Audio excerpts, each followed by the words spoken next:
think that works. It's a little dark. Sunglasses on, but still. I hope this does well.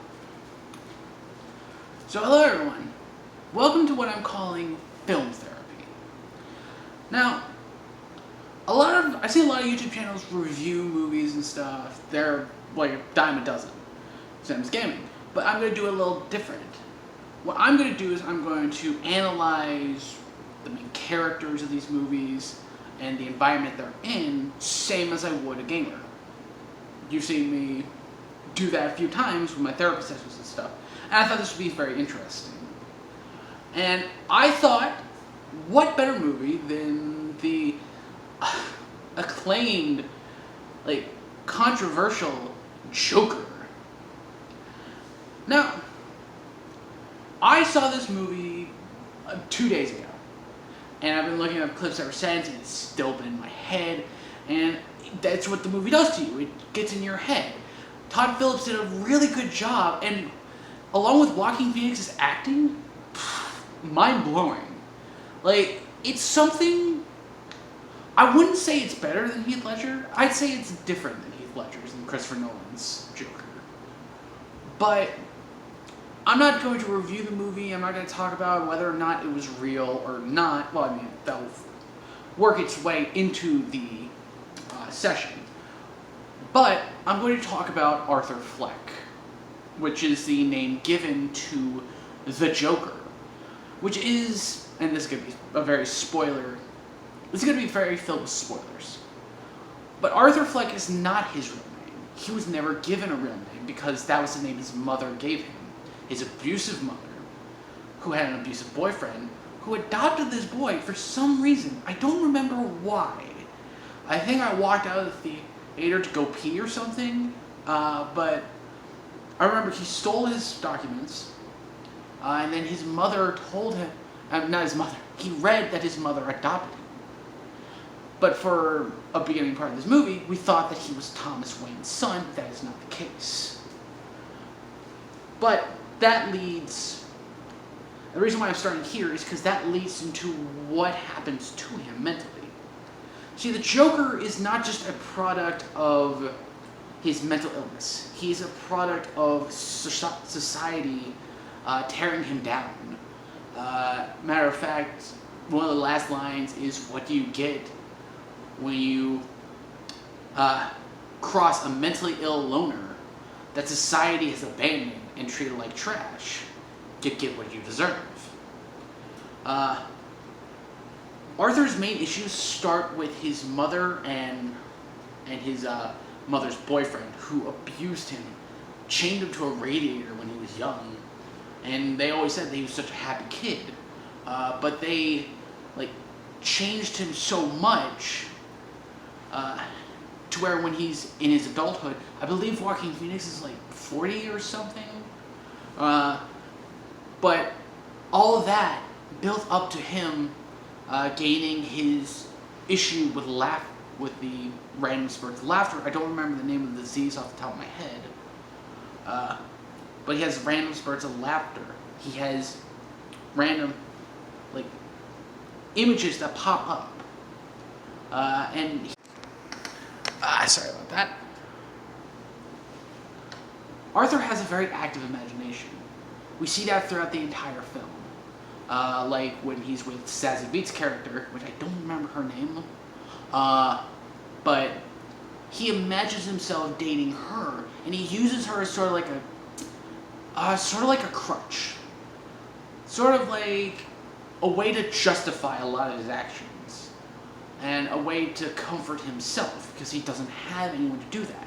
His mother is mentally ill. She's going through a lot in her old age. And then after finding out about it, he kills her. He has finally had enough. He's done taking care of this woman who never cared about him, who lied to him his entire life, who never even actually gave him a name. She just named him Arthur and just nope, that's okay. That's it. Now, I'm not saying that it's all his mother's fault. he does make a lot of his choices. But a big thing about Arthur is that society, Gotham, this version of Gotham, which is like realistic New York or Chicago, affected his life so hard. From the Wall Street guys that harass him and beat him up that he kills, that start him off on his journey, to the kids in the beginning that smack him upside the head with a sign, to his boss that doesn't really care about him, to his coworker that hands him a handgun and then lies about it, getting him fired. All of this accumulates into what he becomes. He's not just a product of mental illness, he's a product of society. He's meant to reflect all of us. Everyone who's always been bullied, everyone who's been made fun of, ridiculed, fired, been accused of stuff. And it's all unfair to him. And this movie makes you really feel for Arthur. You don't want him to become the Joker, but he does. And the reason for that is because of the people around him, because of the people he spent his entire life with, and also because of the mental illnesses he's developed. His social worker, I think he only visits her once, and then the second scene with her is probably completely in his head. Because I believe halfway through the movie he stops taking his meds. He starts to realize how good it feels to stand up for himself in a violent way. And then it's all accumulated. It's all like put onto him after Murray, Robert De Niro's character, puts his stand-up routine on his show, and then invites him on the show, which I think is real, because the co-host of sorts that's with Robert De Niro looks at Arthur negatively.